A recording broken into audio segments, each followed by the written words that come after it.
Hey guys, Joseph here, but let's skip the intro. Let's just get to this tutorial. Alright, so I'm going to show you two ways of rigging this car in such a way that it interacts with the terrain. But I'm going to show you the first method, which is a very fast method, but by the time we see the problem, you now understand why the second method is better off and is more important than this. All right. So the first method is merely using a constraint tag. So if you look at this object, I actually downloaded this model from Free 3D, so you could go there and search for car model and download. So I have broken this part down. So I have the body and I have the tires, which I have broken down. So we'll just work with this. All right.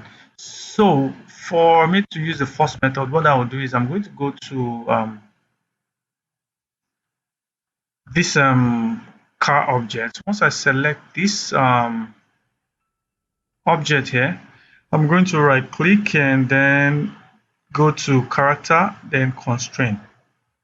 So once you have that constraint tag on, the next thing I'm going to do is to um, go over to the tag, then go to clamp. So if I click on clamp, what clamp will do is that what clamp does actually tells you to select an object that you want this object that I'm constraining to be attached to. So whatever object you want it to attach to, that's what you pick. So, but before I start picking the object, the first thing is I want it to attach not to the origin, because if I choose origin, this object will shift to the origin of this um, landscape. If you select the landscape, you notice this is where the origin marker is. So this will shift there, and I don't want that. I want it to be on the surface. So what I'll do is I'll go to the tag, then instead of origin, I'll choose surface. If I click on surface, that will solve that. Then the next thing is for me to bring this over to this. So if I select this, I can pick the landscape. As soon as I do that, the landscape is set. Then the next thing is, if you look up here, I will have this red line. So this red line is showing me the distance of this object from the surface of this terrain. So if I bring this up, you notice what is happening. So this is the distance from the point on this object, which is this, to the surface of the terrain. But the problem with this is that it looks at, if you're looking at a flat surface, then you don't have any issue, everything is fine. But because this is a landscape object, you have some bumping up and going down, but it's taking this part into consideration, but this one is not taken into consideration. So if I bring this down, so I'll bring this clamping down to 0 so that it don't have any distance. But if you go through, you're still going to see that there's this space under. Can you see the tire? There is this space under. But then the thing with this now is that if you select this and you move this, you notice what happens. It just moves, and then it goes through the floor at this point, because this point goes far more than this section. So if I bring it here, you can see the problem we're going to be facing. That's one problem. But the other issue is easily solved. Notice if you move this, if I try moving this up, I'm unable to move it up. So because I have actually locked the y-axis, I can only move it on z and x. So now, but the thing is, the other issue is, once you start moving this car is following the geometry, but the rotation is not following it. You notice it's just going up, and this doesn't look realistic. All right. So for you to solve that, what do? Is just come to the alignment from this as, change it from none to either of this fung normal or normal. So if you go to fung normal and you move this, you notice this starts going and following this terrain. But the problem that I said is, you notice that this geometry start poking through the floor even more. And why do we have this? The reason is because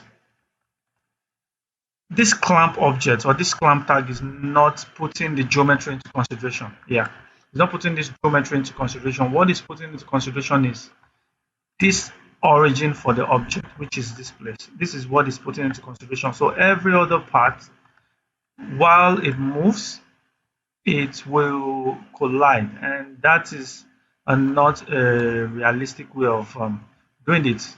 But if you just want to quickly illustrate, you could actually use this to illustrate. That's one. Two. The other thing is, you notice as I'm moving this, the tire is just static. So because this object is just one object, is only seeing this guy. But there is a way you can quickly fast and add a what's it called, a an Xpresso to make the movement of this guy affect the rotation of this guy. So what I'll do is I'll just quickly do that to show you. So if you select this tire, which is this, I want to know the right rotation. So this is the right rotation I need. This is the pitch rotation. So that's the same thing I want for every other part. So what I'll do is I'll select this, right click and go to Cinema 4D tag, Xpresso. As soon as I bring in Xpresso, what I want to do is I want to bring in the car model. So this car model, I'm going to be moving this object along the Z. I don't need this. I want this Z to affect the rotation. So I'll just bring this Z and plug this into this section. So by the time we move this Z axis, move this guy along the Z axis, it should affect the geometry. All right, it should affect the geometry. So now the next thing is I'm going to bring up all these tires and drag them here. Once I have all these tires dragged in, so I'll just quickly arrange them.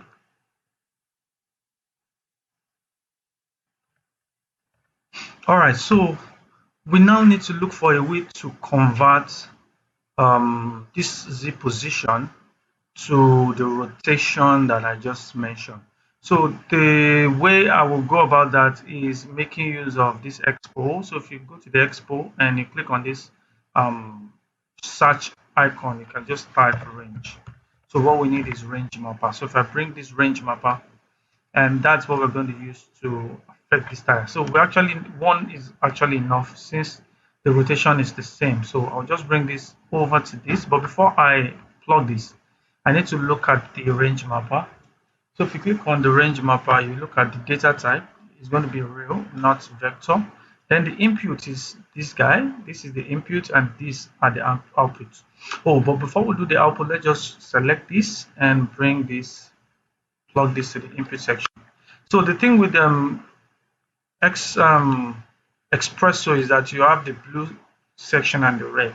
So the blue section is the input and the red is the output. So you want this output to drive the input of this guy. So that's what we want. So we select the FR, bring the pitch rotation here, select the next tire, bring the pitch rotation, and the last tire. Select it and bring pitch rotation. So now we have the inputs here. So we need to now look for a way to convert this position to rotation. So if you click here, so the input is not defined. So we want the input to be maybe 1 to 1000, thereabout. Then we have the output. We want the output to affect the rotation. So if you come here, we want it to affect degrees. So once you have that set, the next thing is for us to now put an input value. So the input value is at 0, and then we want it to affect so we have the input, then we have the lower input and the higher input, then we have the lower output and the upper output. So by default, the lower is 0 and the upper is 1000, so we have that.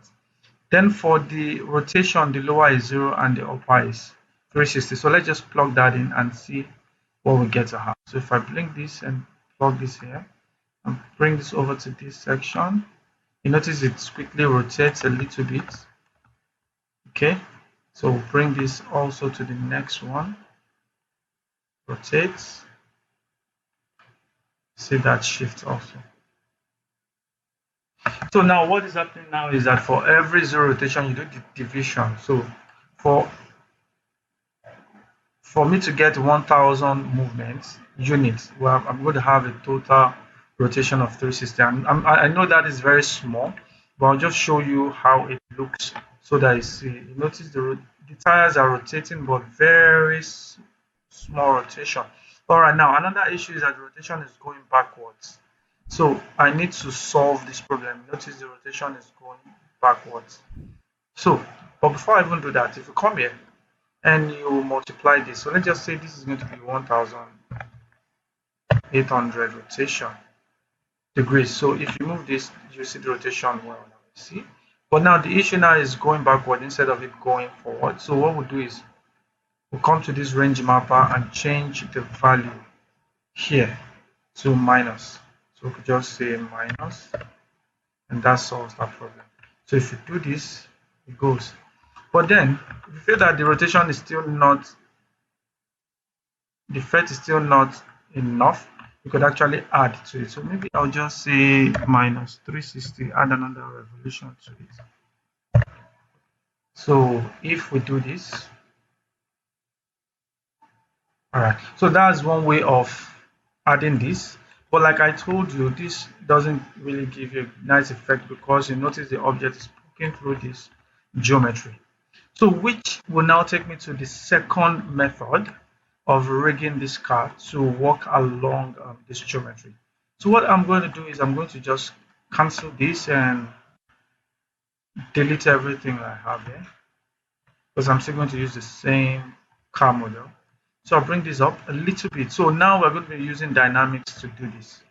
So I'll just bring this back just somewhere here. All right, so we have this. I just want this to come up a little bit. So this is where the main thing is now. So for us to use this method dynamics, we are going to be making use of connectors. So if we click on simulate, we'll go to dynamics. So what we're going to be using here for this tutorial is going to be connector and motor. So we'll start with the connector. So if you click on the connector, so the connector gets to this point, so I need to bring it to the tire. So I need to connect this tire to the geometry because right now that's the reason why I broke these things up to have different parts. So I'm going to bring the connector to this tire and PSR that for it to be here. So if I bring it back up, so I can just zero out all these rotations. So this is going to be 0. This is going to be 0. And so let's see. So this one I'm just going to rotate here to be 90 and go back to this and just maybe 0 this.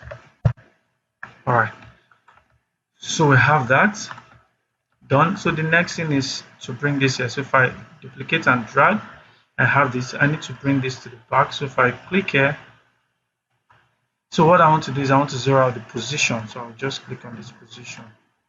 So this position is fine. Okay, so let's take this back up. So you notice this one is going invisible anytime I deselect. So if I select both of them, I can go to the display and make it visible at all time. So we have this set. So the next one is to do for this part. So I'll just select 2 of them, duplicate that and just rotate both of them 180 degrees and move them here. So I want this guy here, this one to be attached to, I want 2 to be attached to BR. So I'll just select this and change only the position. I'm fine with this rotation, so maybe this rotation I will zero out this. Maybe make this 90, 0. Okay, so I have that. So maybe this is going to be, let's make this a 0. And okay, I think this is going to be 90. And this is going to be 180. So that it comes out. I have that. So the next one is this guy. So I have this 3 to this, change the position. This is fine. Bring this back out.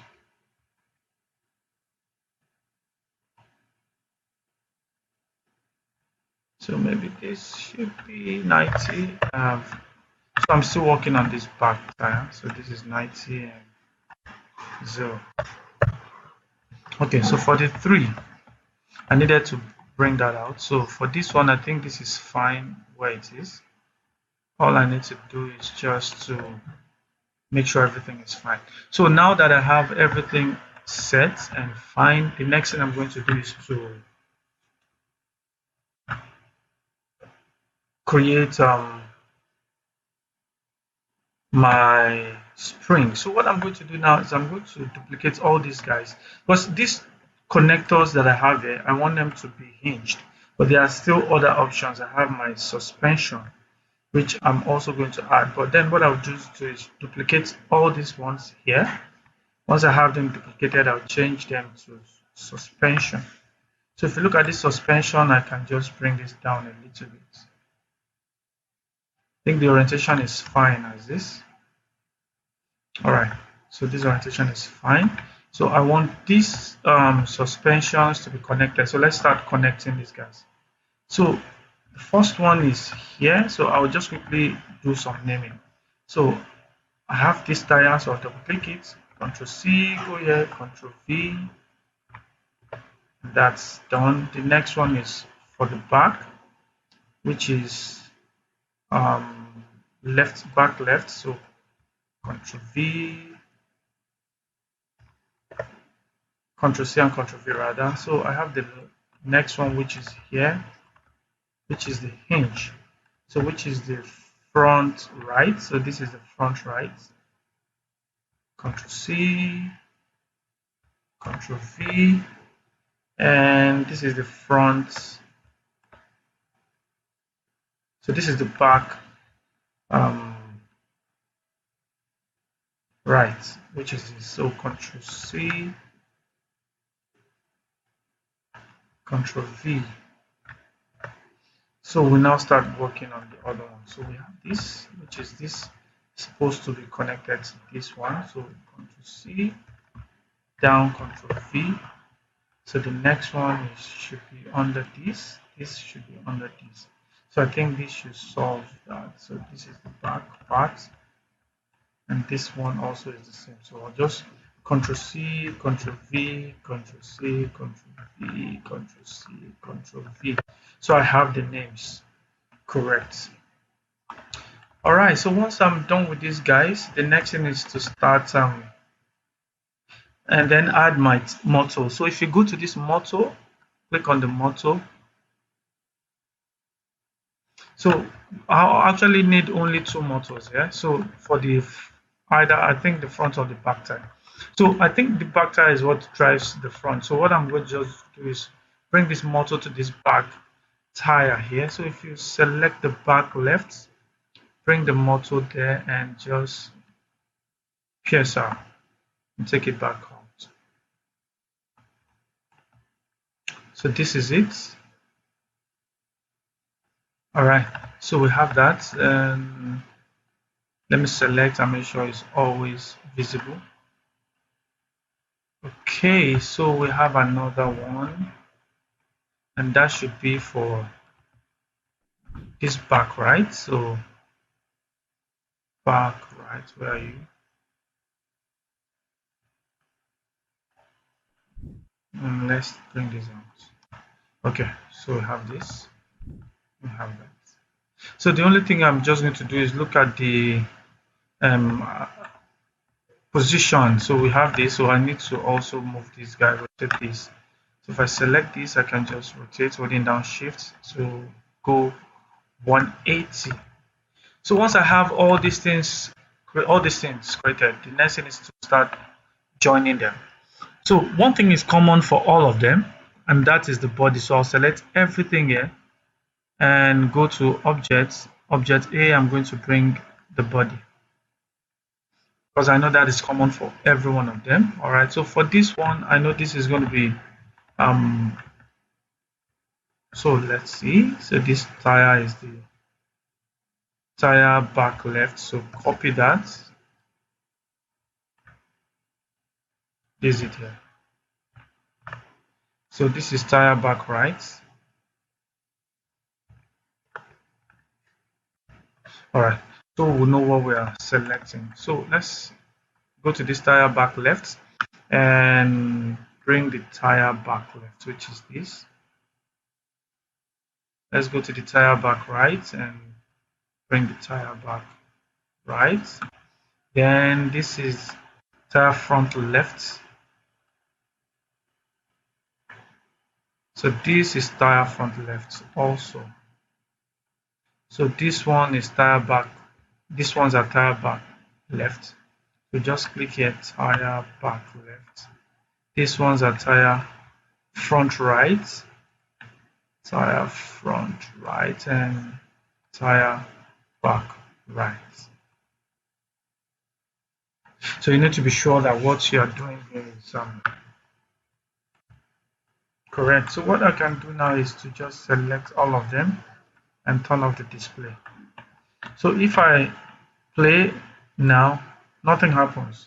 The reason why nothing happens is because this guy needs to be collider object. So I'll select this. I'll select everything here, then right click, go to simulation rigid body, and that is what I need to do here for this guy. So for the landscape, I'll right click, I'll go to simulation collider body. But for the collider body, the shape, I'm going to change the shape to static mesh. So now if we play this through, this will fall down and try and start playing ahead. So now you notice the movement is kind of slow, and what we will do is just to pause this and go back, go to the tire.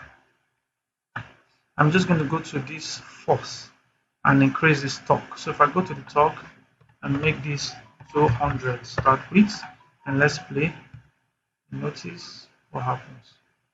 So you see the back tire is what is pushing this whole stuff. So if you feel that I think the 200 still is not enough, you see it's trying to force this, but it's not enough. So what we'll do is let's make this 2000 and go back.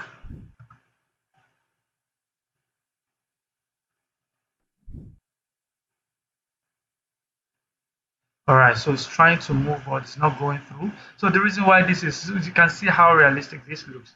So the reason why this could not go is because we still need to go to the tag, the rigid body tag, and bring the friction up. The friction is not enough, so it's kind of sliding. So if we bring this to like 200 for the rigid and also for the collider, this should move fast now. So if you check this through, this should let's just wait for it to calculate. So it's trying to calculate, and then it will come down, and then let's see that this is trying to go, but then we have this object here. So this is forcing it. It's kind of preventing this object from moving. All right, so we have that. So let's look at how to solve that. So I think if we bring this landscape and just do a little bit of scaling, just bring it down. Okay, Ctrl Z. Let's convert that first. Just scale this a little bit down so the geometry is not so high this way. All right, so let's play through and let's see what. So you see how this goes. So you see that this is giving you a realistic feel. So I think I might need to bring this up. So let's just try 300 frames and bring this up. Then play through. So you notice the effects you get to have. This will have a realistic effect, and there is no geometry going through any geometry. It's going the right way it ought to go. And now the other thing with this is that you could actually add more effect to this. And also, before I even do that, if I hit Ctrl D to go to my project setting and I go to the dynamics section and general, sorry, I go to expert here. The collision margin, I'm going to bring that down to 0 so that I don't have any distance between. Then the step per frame, I'm going to double that and bring this up a little bit to 15. This will make the simulation more accurate, but still going to take time to render. All right, so we have that. Then the other thing I'm going to do is let me quickly create a geometry here to show you what this would do. So if I bring this up here and just a little bit down, you will notice this object is going to, I'm trying to create more of a bump here. Will interact with this car and it's going to go through that. So just bring this over here and duplicate so everything is fine. So what I'll do is Ctrl D and just go to the cache and just cache this, then get back once I'm done with this cache. All right, so this is caching the simulation, and once this cache is done, I'll be able to scrub through the animation and have the proper simulation through. So now I have this, I can scrub through. See, it's trying to go, so the bump here is kind of too high. So what I can do is still bring this a little bit down and also bring this down even much more. And go to D, clear the cache, bake it again. And so this is how you play about with your rig and using your connector and your motor to create the effect. So if you play through now, so you see it's going over this. So when you get to this part and I see, you notice what happens. So if I play this now in real time, I have the objects here. See what you get to have. So you could actually create your own. So this will fall off because that's the end of. So we now have this car falling off the bridge. So but then, sorry about that. So I just quickly wanted to show you guys how to do this carry. So as a recap, I said I showed you guys two ways of doing this. The first method using the clamp of the constraint tag, and also using Xpresso to change the rotation to drive the rotation of the tires using the position. And then, but then we deduced that we had issue with that method whereby the geometry was poking through the floor or the geometry of the floor, and that didn't bring the realistic effect. So we had to go through the second method of rigging this car, which is a very simple rig, mind you. We've not done that, is not a full rig, it's just a very simple rig to just get you started, and that's using the forces, using the connector force and also the motor, then using dynamics to do that. So that's pretty much everything with this. So if you feel this was helpful, please do give me a like and a thumbs up, and if you're new to my channel, please do subscribe because I do tutorials like this every time. So do have a wonderful day. I'll see you in the next one. God bless you. Bye.